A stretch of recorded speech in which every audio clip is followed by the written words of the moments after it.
The subject line of the email from my father, Arthur Sterling, was brutally, almost elegantly concise regarding this year's family reunion. The body of the message, however, was a masterclass in passive-aggressive dismissal, a form of communication at which my father was a true, if unheralded, virtuoso. Michael, it began, his use of my full name, a familiar, formal distancing tactic.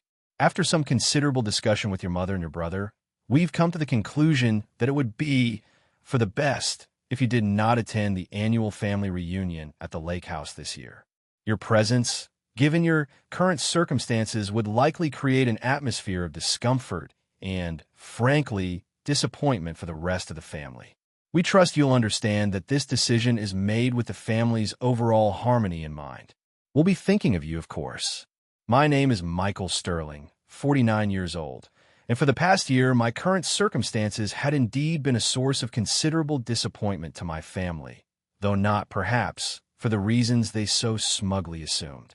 12 months prior, I had, after 22 years of dedicated and I had believed successful service, been unceremoniously made redundant from my position as a senior logistics manager at a large multinational corporation. The redundancy, a casualty of a brutal corporate restructuring, had been a shock, yes, but not the catastrophic, life-ending failure my father, Arthur, a man who measured his own worth and that of everyone around him by the yardstick of corporate titles and predictable career trajectories, had clearly decided it was. I sat in my small, cluttered workshop, the email glowing with an almost malevolent light on my laptop screen, the scent of sawdust and oil, a comforting, tangible contrast to the sterile, digital cruelty of my father's message.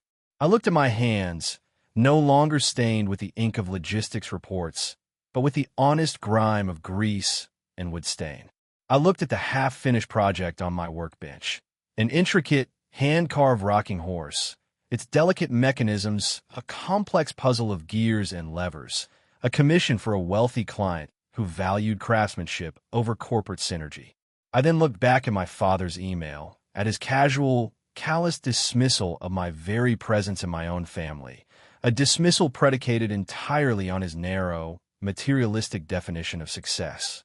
And I felt not the sting of rejection, not the familiar ache of lifelong paternal disapproval, but a sudden, crystallizing surge of cold, hard, and deeply satisfying resolve. I typed my reply, my fingers moving with a calm, deliberate precision. It was brief, considerably more so than his. "No problem," it read. Then I hit send. I then picked up my own phone and sent another, equally brief, text message to my solicitor, Alastair Finch, a man whose appreciation for the subtle, elegant deployment of legal and financial leverage was matched only by my own burgeoning understanding of its power. "Alastair," my text read, "it's time. Please proceed with Project Nightingale, effective immediately." What my father, in his arrogant, judgmental certainty, did not know, what he had never bothered to ask or understand during my year of supposed unemployment, was that I had not, in fact, been idle. I had not been finding myself, or exploring my options, or any of the other condescending euphemisms he and my mother, Beatrice, had used to describe my new life. I had instead been quietly, methodically, and with a singular, almost obsessive focus, building a new career, a new life, a new and entirely independent source of wealth based not on corporate titles, but on a long-dormant passion and a set of highly specialized and, as it turned out, highly lucrative skills. And the centerpiece of this new life, the culmination of this past year's quiet, dedicated work, was a project that was about to intersect with my family's cherished annual reunion in a way that would be, shall we say, rather more disruptive to their harmony than my mere presence ever could have been. They had banned me from their family gathering at the lake house, the one that had been in our family for generations, the one they believed was their exclusive domain. They had no idea that, as of a quiet, off-market real estate transaction finalized by Alastair Finch just last week, I, their disappointing, redundant son and brother, was now the sole and entirely anonymous owner of the entire lakefront property, including the beloved family reunion venue itself. The family reunion was indeed about to be memorable, but the guest list and the terms of occupancy were now, it seemed, under new management. My management. The text message had been sent. The problem, as far as I was concerned, was no longer mine. It was and would very shortly become entirely, and I suspected, rather uncomfortably, theirs. My father, Arthur Sterling, had always been a man defined by appearances. A senior executive at a mid-tier manufacturing firm for 40 years, he had built his life and his identity on a foundation of predictable, socially acceptable metrics of success. A large house in a respectable suburb, a membership at the right golf club, 2 children whose careers he expected to reflect and preferably enhance his own carefully cultivated status. My younger brother, Richard, had for the most part complied. Richard was a partner at a moderately successful accounting firm, a man whose life, like my father's, was a study in conservative choices and risk-averse ambition. He had married a suitable woman, produced 2 suitable grandchildren, and generally adhered to the Sterling family playbook of quiet, respectable, upper-middle-class achievement. I, on the other hand, had always been a source of quiet, persistent disappointment. My career in logistics, while successful by any objective measure, I had managed complex international supply chains, overseen multi-million-dollar projects, risen to a senior management position, had always been, in my father's eyes, a bit déclassé. It lacked the pinstriped gravitas of finance or the mahogany-paneled prestige of law. It was a world of warehouses, shipping containers, and complex, unseen systems, a world that did not lend itself to easy boasts at the golf club. My redundancy, when it had come a year ago, had been, for him, the final irrefutable proof of my life's fundamental miscalculation. He had seen it not as a consequence of a brutal, impersonal corporate restructuring, but as a personal failing, a confirmation of my inherent lack of the killer instinct he so admired. His reaction had been not sympathy, but a kind of weary, almost satisfied vindication. "Well, Michael," he'd said, his voice tinged with that familiar, patronizing disappointment, "perhaps now you'll consider a more stable career path. It's never too late to start again at the bottom, you know." The suggestion that I, a 48-year-old man with over 2 decades of senior management experience, should start again at the bottom had been both infuriating and, in a strange way, liberating. It had severed the last, tenuous thread of any lingering desire I might have had for my father's approval. His judgment, I had finally, fully accepted, was a reflection of his own narrow, limited worldview, not an accurate measure of my own worth or potential. And so, in the year that followed my redundancy, I had embarked on a new path, a path that was not just a career change, but a quiet, deliberate act of rebellion against the values my father had always tried to impose on me. I had returned to my first and truest passion, the intricate, beautiful, and highly demanding world of bespoke toy-making and automata restoration. It was a skill I had inherited from my grandfather, my mother's father, a brilliant but unassuming cabinet maker and artisan, a man my father had always dismissed as a mere tinkerer. As a boy, I had spent countless hours in my grandfather's workshop, learning the delicate art of carving wood, of crafting intricate clockwork mechanisms, of bringing inanimate objects to life with a breathtaking, almost magical precision. It was a world of patience, of artistry, of a deep, quiet satisfaction in creating something beautiful and enduring with one's own hands. After my redundancy, with a comfortable severance package and a lifetime of carefully managed savings, I had the financial freedom to turn that long-dormant passion into a new profession. I set up a workshop in my garage, invested in specialized tools, reconnected with the small, international community of artisans and collectors who share my passion, and began to take on commissions. The work was slow, meticulous, demanding, but the results were remarkable. My reputation as a creator and restorer of exquisite, museum-quality automata and bespoke toys grew, at first through word of mouth among discerning collectors, then through features in niche art and design magazines, and finally through a series of high-profile commissions from wealthy and often very private clients around the world. I had, in the space of a year, built a small, highly successful, and deeply fulfilling business, a business that was, ironically, far more lucrative than my previous, respectable corporate career. I had, of course, shared none of this with my family. To them, I was still Michael, the unemployed, redundant son, the man puttering away in his garage on his silly little hobbies. Their condescending inquiries about my job search and their well-meaning but galling suggestions of retraining for a career in data entry had become a source of quiet, private amusement for me. And then the opportunity had arisen. The lake house, the scene of so many idyllic childhood summers, and in recent years, so many tense, obligatory family reunions had been put up for sale. It had been owned for generations by the Sterling family, but a distant cousin, the property's final heir, had passed away, and his estate had decided to liquidate the asset. My father had been devastated.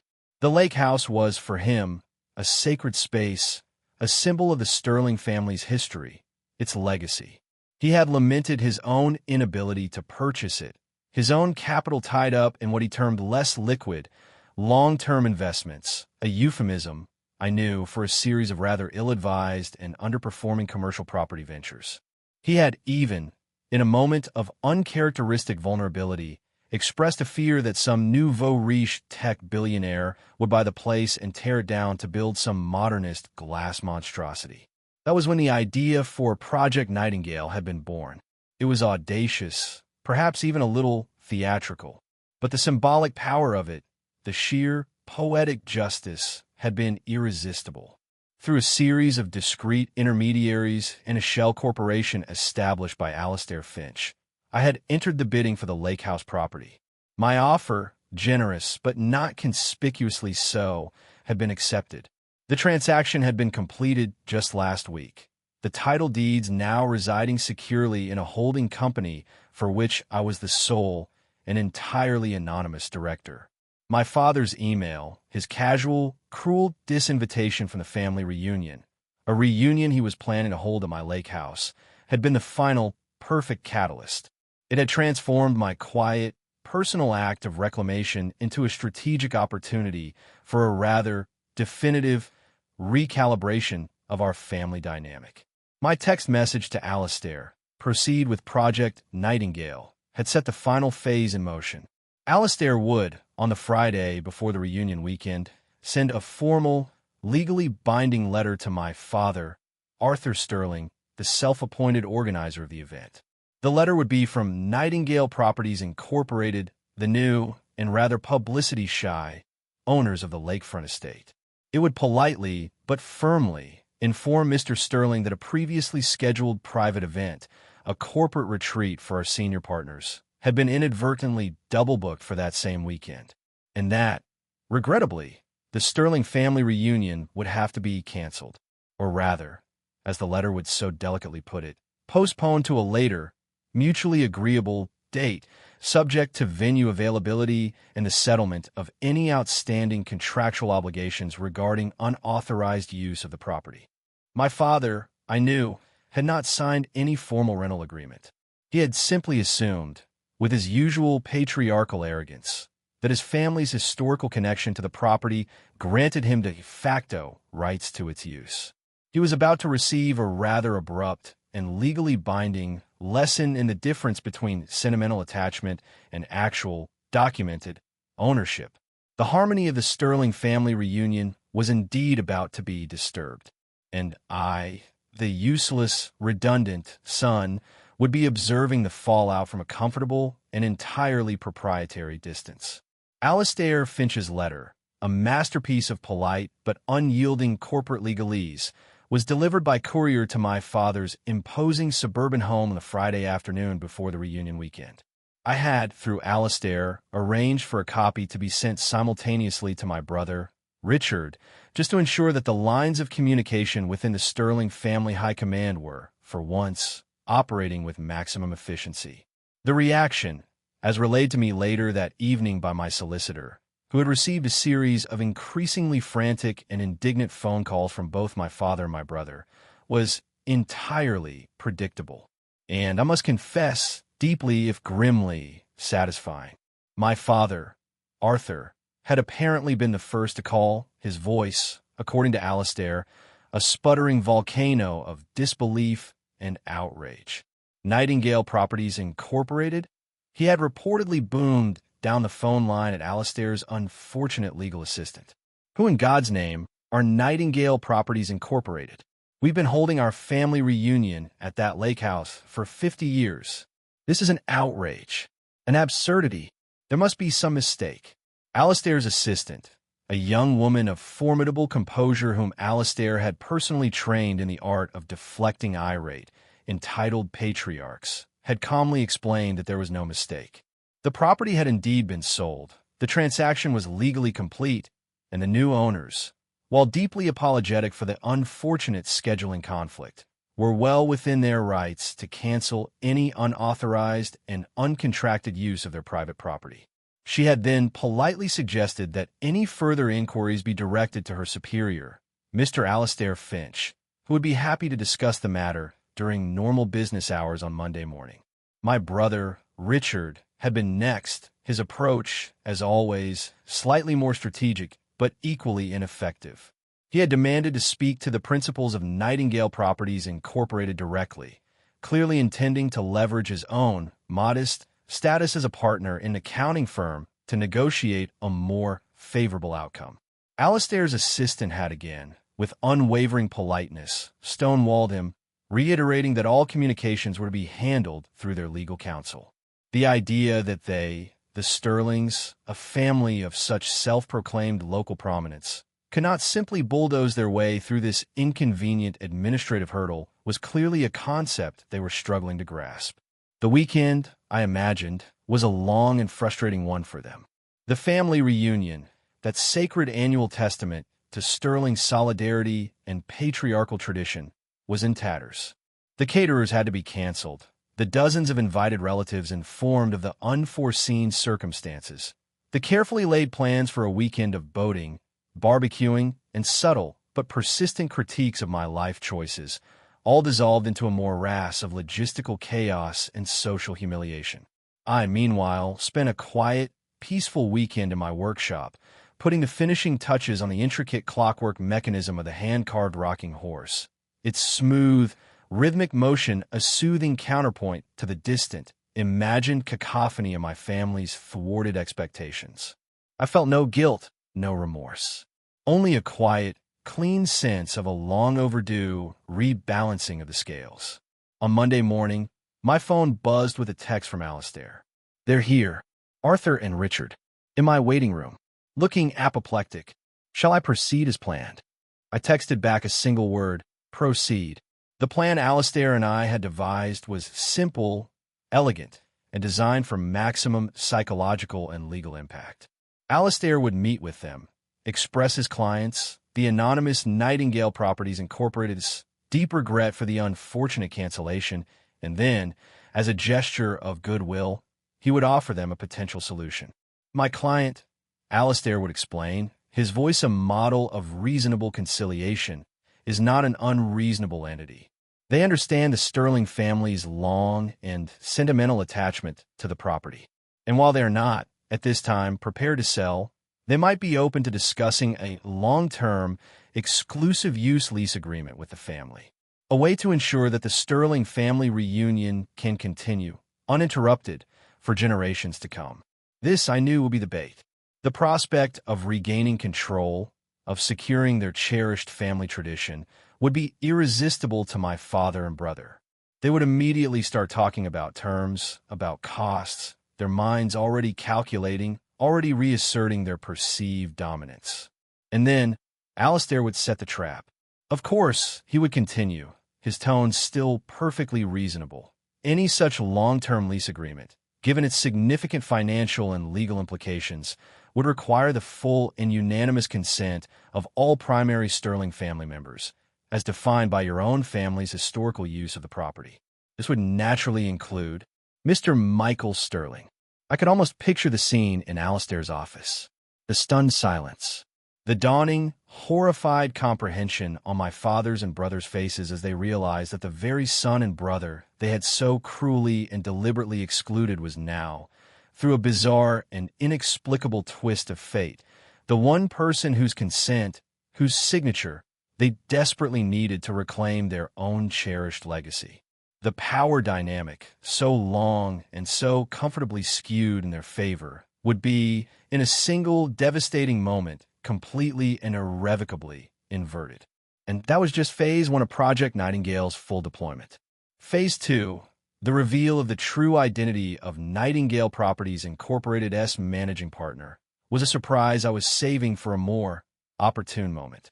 A moment when their desperation, their need for my cooperation, was at its absolute peak. My father's email had been a declaration of my irrelevance, a formal severing of my connection to our family's traditions.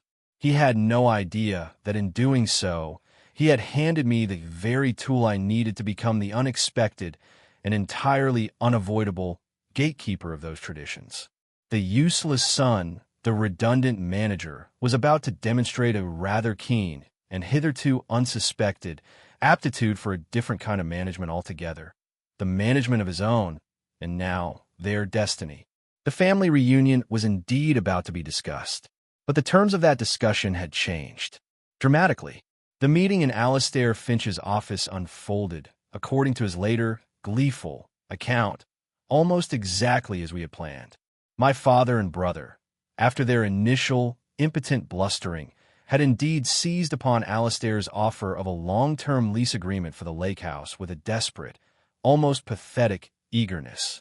The thought of losing their ancestral summer sanctuary, the primary stage for their annual performance of patriarchal benevolence and familial solidarity, was clearly a blow to their collective ego that they were not prepared to sustain.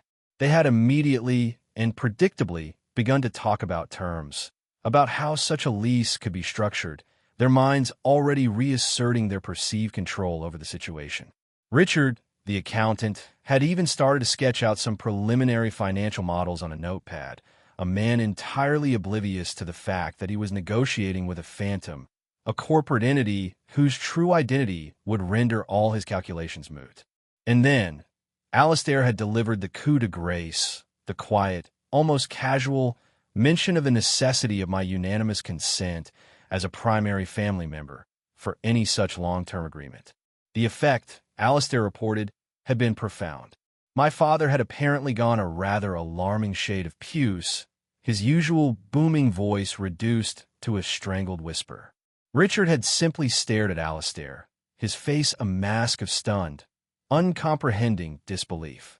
The man they had just so decisively and so cruelly disinvited, the man they had deemed unworthy of even attending their family gathering, had just, through some inexplicable legal alchemy, become the single most important, most powerful person in the negotiation. The irony, Alastair noted with considerable satisfaction, was so thick you could have cut it with a legal brief.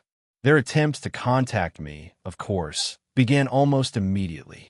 My phone, which had been so conspicuously silent in the week following my father's dismissive email, suddenly lit up with a flurry of calls and texts. My father, his tone a bizarre and unconvincing blend of his usual patriarchal command and a new, wheedling desperation, left a series of voicemails. "Michael, your father here. We need to talk. Urgently. About the lake house. There's been a complication. Call me." My brother, Richard, was more direct, his texts a series of increasingly frantic and grammatically questionable demands. "Mike, you need to call me now. It's about the reunion. Important. I ignore them all. A key principle in any negotiation, as any good lawyer knows, is to control the flow of information and the timing of engagement. They had, for years, dictated the terms of our relationship. Now, the tables had turned. They would wait. They would stew in the juices of their own making. I let 2 full days pass, a period during which their calls and texts escalated from frantic to almost hysterical. My mother, Beatrice, was even deployed, leaving a series of tearful, manipulative voicemails about the importance of family and the devastation the cancellation of the reunion was causing to the older relatives. It was a full-court press, a deployment of all their usual emotional and psychological weapons. But for the first time in my life, I was entirely and blissfully immune. I was no longer the disappointing son, the unsuccessful brother, seeking their approval. I was the anonymous and entirely unassailable managing partner of Nightingale Properties Incorporated, and I held all the cards. On the third day, I finally had Alistair arrange a meeting. Not a groveling return to my father's study, but a formal conference call with Alistair and me on one end, and my father, Richard, and their rather out-of-his-depth local solicitor, Mr. Abernathy, on the other. The tone of the call was, from the outset, a study in inverted power dynamics. My father, usually so accustomed to leading any family discussion, was hesitant, almost deferential. Richard, the numbers man, was uncharacteristically silent. Mr. Abernathy, bless his heart, seemed utterly bewildered by the whole situation. "Michael," my father began, his voice strained, this situation with the lake house, it's a terrible misunderstanding. These new owners, they don't understand the history, the sanctity of the place to our family. But their lawyer, Mr. Finch, says that if you agree, if you give your consent, we can secure a long-term lease. We can save the reunion. We can save our family's tradition.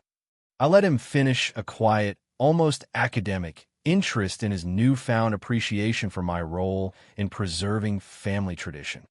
"Indeed, Father," I said, my voice calm, professional.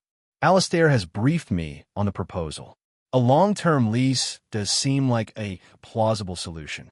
However," I paused, letting the silence stretch. "Before I can even begin to consider giving my consent to such an arrangement, there are a few preliminary matters that I feel we need to address." "Anything, Michael, anything," my father exclaimed, his desperation palpable. "First," I began, my voice still quiet but now imbued with a new, hard edge, "I would require a formal, written apology. From you, Father, and from you, Richard. An apology for the email I received last week, for the years of dismissive and disrespectful treatment, for the consistent and deliberate attempts to devalue my life and my choices simply because they did not conform to your narrow, materialistic definition of success." There was a stunned silence on the other end of the line. An apology? From Arthur Sterling? It was a concept as alien to him as quantum physics. "Second," I continued, relentless, "I would require a full and transparent review of the Sterling family's financial support for my brother Richard's various business endeavors over the past decade. It has always been my understanding that family resources were to be distributed equitably, and yet I seem to recall numerous loans and investments being made to support Richard's accounting practice, investments that were never, to my knowledge, offered to me for my own, far more successful ventures." Richard let out a small, strangled sound. I was now treading on very sensitive ground. "And thirdly," I concluded, my voice like chipped ice, "before I sign any document that benefits this family needs to demonstrate a genuine, tangible, and long-term understanding of what my life, my work, my passions truly entail. You will, all of you, spend a full day with me in my workshop. You will learn about the history of automata. You will observe the meticulous craftsmanship required to restore a 19th century singing bird box. You will, in short, make an effort to understand the world you have so casually and so ignorantly dismissed from my entire adult life." The silence on the other end of the line was now so profound it felt like a physical entity. An apology, a financial review, and a mandatory day-long seminar on the history of mechanical toys. It was an offer so audacious, so utterly outside their frame of reference, that they were clearly incapable of formulating an immediate response. "These are my preliminary terms, gentlemen," I said, my voice calm, almost cheerful. "Non-negotiable. Alistair will be in touch to schedule a follow-up discussion once you have had a chance to consider my proposal. I do hope, for the sake of family harmony, that you will see the wisdom in accepting." I then, without waiting for a reply, ended the call. The ball was now, and unequivocally, in their court. Project Nightingale was proceeding precisely as planned. The quiet, useless son had just presented his terms, and the Sterling family, for the first time in its long, proud, and deeply dysfunctional history, was about to be subjected to a rather thorough re-education. The curriculum, I decided with a small, private smile, will be both challenging and, I hope, deeply, deeply illuminating. The week following my rather unconventional set of demands was, from all accounts, a period of intense and deeply uncomfortable soul-searching within the Sterling family. My father, Arthur, was reportedly apoplectic, his initial reaction a volcanic eruption of pride and indignation. The idea of apologizing to me, his redundant son, was anathema to his very being. The prospect of a financial review, a forensic examination of his often biased allocation of family resources, was even more horrifying. And the thought of spending a day in my dusty little workshop, learning about the mechanics of what he still considered my silly hobbies, was, in his eyes, the ultimate humiliation. Richard, my brother, was apparently more pragmatic, his accountant's mind likely calculating the catastrophic long-term cost of losing the lake house, a symbol of their social standing, versus the short-term, albeit deeply unpleasant, cost of placating his estranged and suddenly powerful older brother.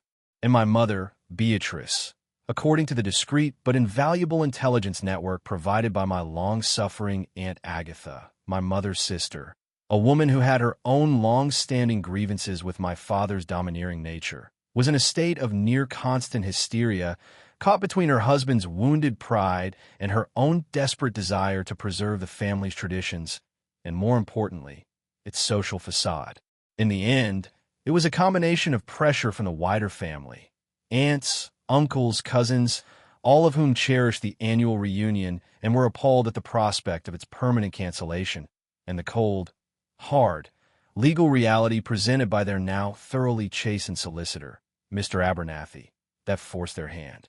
Abernathy, Alastair Finch later told me, had advised them in no uncertain terms that my position was legally unassailable and that my demands, while unorthodox, were in the context of a private negotiation for a valuable lease agreement, entirely within my rights to make. Refusal would mean the certain and permanent loss of the lake house.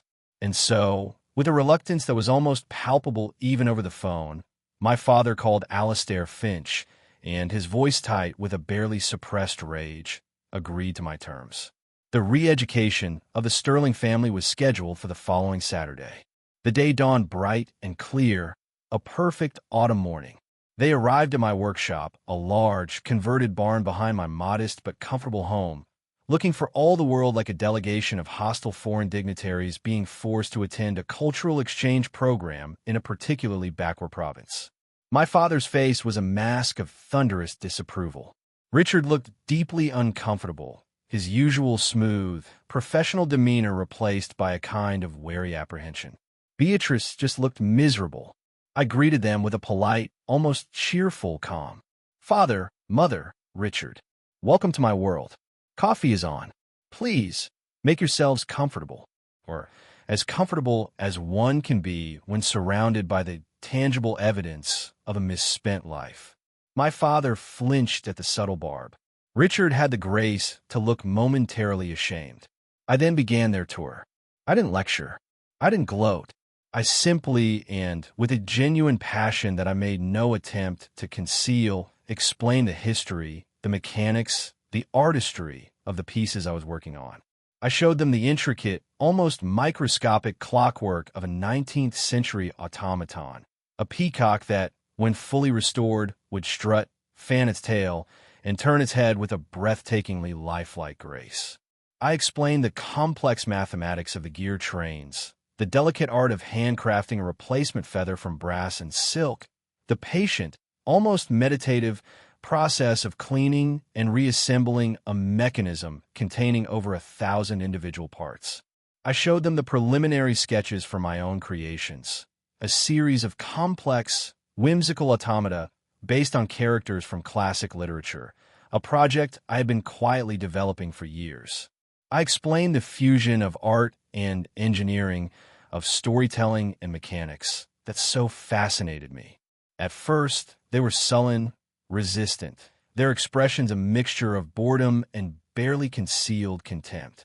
But then, slowly, almost imperceptibly, something began to shift. Richard, the accountant, the numbers man, became fascinated by the mathematical precision of the gear ratios, asking surprisingly insightful questions about torque and periodicity.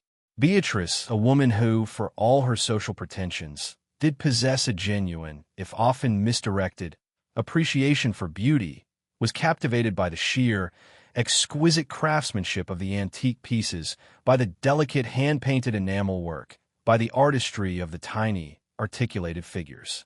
Even my father, Arthur, a man whose understanding of engineering was usually confined to the brutish, macro level of industrial manufacturing, seemed to be drawn in, against his will, by the sheer, undeniable ingenuity of the mechanisms I showed him.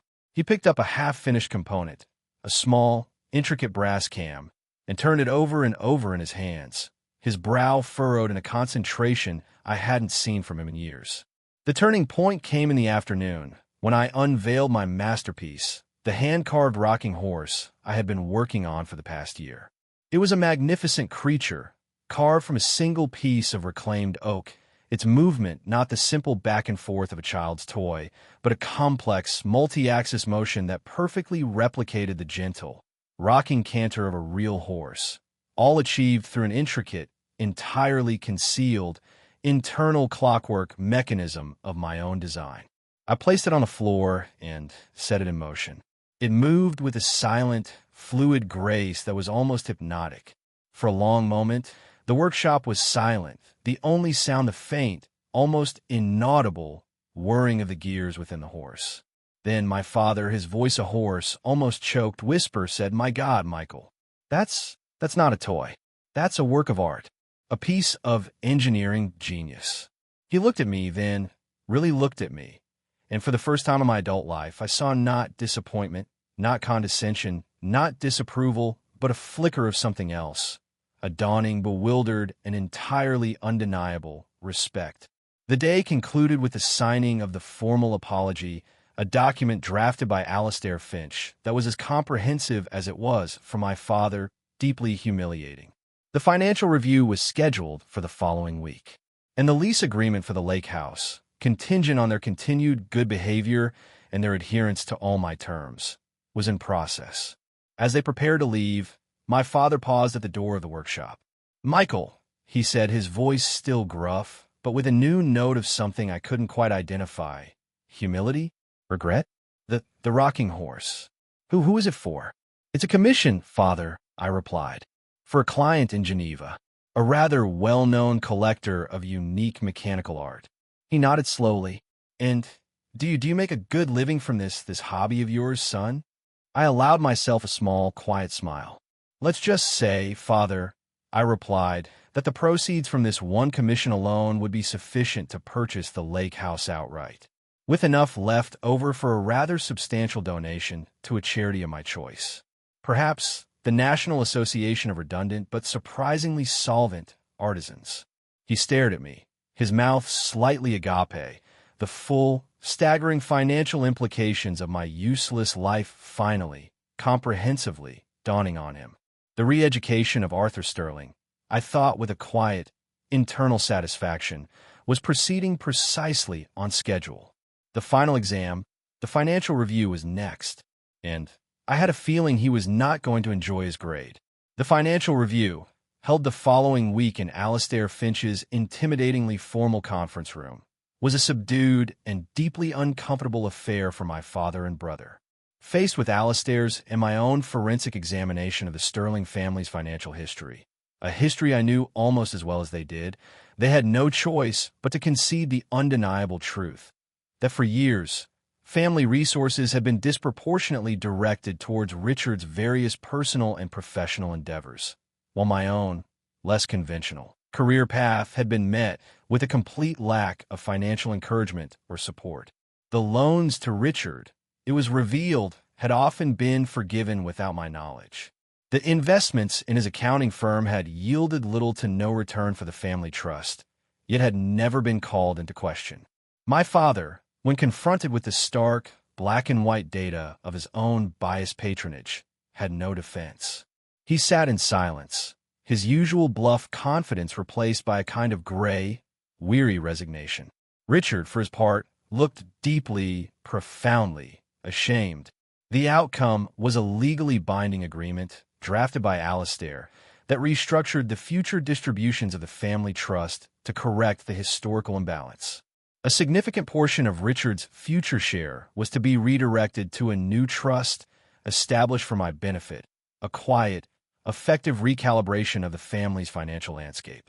It was not punitive, it was simply equitable, a concept that, until now, had been largely foreign to the Sterling family's internal economy. With the apology signed, the financial restructuring agreed upon, and a new, grudging respect for my hobby reluctantly established, the final piece of the puzzle was the lake house itself. The long-term lease agreement was drawn up, its terms clear, its conditions stringent. And then, at the signing, I deployed the final and most satisfying phase of Project Nightingale. As my father and brother prepared to sign the lease agreement with Nightingale Properties Incorporated, the anonymous corporate entity they believed to be their new and rather demanding landlord, Alastair Finch paused. "Gentlemen," he said, his voice calm, "before you sign, there's one final disclosure my client, the principal of Nightingale Properties, wishes to make." He then slid a single sheet of paper across the polished mahogany table. It was a corporate registration document. At the top, under the heading Principal and Managing Partner, Nightingale Properties Incorporated, was a single name, Michael A. Sterling. The silence in the room was absolute. My father stared at the document, his face a mask of utter, uncomprehending disbelief. Richard looked as though he might actually faint. The man they had been negotiating with, the anonymous, powerful entity they had been forced to capitulate to, the new owner of their cherished family legacy, was the very son and brother they had so casually, so cruelly dismissed and disinvited. The look on my father's face in that moment was a complex, almost tragic symphony of emotions: shock, humiliation, a dawning, horrified respect, and perhaps, just perhaps, a flicker of something that looked like pride. A strange, twisted, but undeniably present pride in the son who had so comprehensively and so brilliantly outmaneuvered him. I didn't gloat. I didn't say, "I told you so." I simply nodded to Alastair, who then pushed the lease agreement towards my father. "Well, Arthur," Alastair said, his voice a model of professional neutrality, "it seems the new landlord is family, after all. A rather convenient arrangement, wouldn't you agree? I'm sure your son will be a most understanding proprietor, provided, of course, that the terms of the lease, and indeed all our other recent agreements, are adhered to meticulously." My father, his hand trembling almost imperceptibly, picked up the pen and signed. He had, at last, been comprehensively and irrevocably re-educated. The family reunion, when it was eventually held a month later at the lake house, was a very different affair from those of years past. The atmosphere was subdued, almost respectful. My father was quiet, introspective. Richard was attentive, almost deferential. And I, their host, their landlord, the quiet, useless son, moved among them with a new, unassailable authority, an authority born not of a corporate title or an inherited fortune, but of a quiet, unwavering confidence in my own worth, a worth that had, at last, been made undeniably, and for them, unforgettably tangible. The rocking horse, my masterpiece, now stood in the place of honor in the lake house's great room, a silent, beautiful testament to the enduring value of craftsmanship, of passion, and of a son who had, in the end, proven to be anything but redundant. The family harmony my father had so disingenuously claimed to be protecting had indeed been restored, but on entirely new and far more equitable terms. And that, for a man who had spent a lifetime in the quiet shadows of his family's disapproval, was the most satisfying project completion of all. The years following the rather eventful summer of my father's disinvitation and my subsequent, and rather comprehensive, reassertion of my own familial and financial standing, were a period of quiet, if not entirely comfortable, recalibration for the Sterling family. The new power dynamic, once so dramatically established, settled into a kind of permanent, if unspoken, reality. My father, Arthur, never again offered me unsolicited career advice, nor did he ever again refer to my life's work as a silly hobby. Our relationship, while never achieving the easy warmth and affection I had perhaps craved as a boy, found a new, more honest footing, one built on a foundation of his grudging, but undeniable, respect. He became a regular, if quiet, visitor to my workshop, his interest in my automata and intricate clockwork mechanisms genuine, almost studious. It was as if, in the autumn of his life, he was finally beginning to appreciate a form of engineering of value that was more subtle, more complex, and infinitely more elegant than the brutish mechanics of the manufacturing world he had so long inhabited. Richard, my brother, also changed. The financial restructuring of the family trust and the quiet humiliation of the lake house debacle seemed to have knocked some of the easy, unearned arrogance out of him. He became more focused, more diligent in his own accounting practice, less concerned with the superficial trappings of success and more with the actual substance of his work. Our relationship, too, settled into a more equitable, if still somewhat distant, adult friendship. The old, ingrained patterns of him as the favored son and me as the disappointing older brother had been irrevocably broken, replaced by a more balanced, if less familiar, dynamic. As for the lake house, it remained the venue for the annual Sterling family reunion, but now I was not just an attendee. I was its host, its proprietor, its quiet, unassuming but absolute authority. The atmosphere at these gatherings was different now, less about my father's patriarchal pronouncements and more about a genuine, if sometimes a little awkward, attempt at familial connection. The old tensions had not vanished entirely, but they had been contained, managed, rendered largely impotent by the new realities of our family structure. And I, the man once banned from this sacred family space, found a quiet, ironic satisfaction in presiding over its continuation, a continuation made possible entirely by my own, once derided, success. My business, my passion, flourished beyond even my own most optimistic projections. The commission for the rocking horse from the Geneva collector led to other, even more ambitious, projects. I became known in the small, international world of high-end mechanical art as one of the preeminent restorers and creators of our time. My work was sought after by museums, by auction houses, by discerning private collectors who understood and appreciated the rare fusion of artistry and engineering that defined my craft. The redundant logistics manager, the useless son, had, it seemed, found his true and rather profitable calling. I never sold the lake house. It remained a part of my portfolio, a tangible symbol of a battle fought and won, but more importantly, a cherished link to my own childhood, to the memory of my grandfather, the man who had first introduced me to the magic of gears and springs, the man whose quiet, artisanal values had, in the end, proven to be a far more valuable inheritance than any corporate title or stock option. One crisp autumn afternoon, many years after my father had passed away, I was at the lake house with my own family, my wonderful, supportive wife, and our two bright, curious children, a boy and a girl who, to my immense delight, had inherited my own fascination with how things work. My son was meticulously reassembling a small, antique clock I had given him, his brow furrowed in concentration.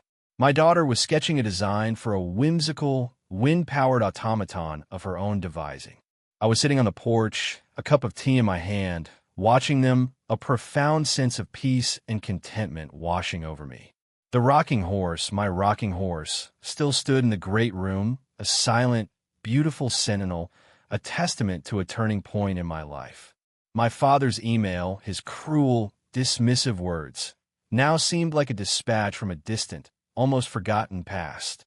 It had been intended as a final, hurtful rejection, an attempt to banish me from the family, to render me invisible. Instead, it had become the catalyst for my own liberation, the unforeseen trigger for the deployment of a plan that had not just reclaimed my place, but had fundamentally and irrevocably redefined it. The problem he had presented me with had, in the end, become the source of my greatest and most satisfying solution.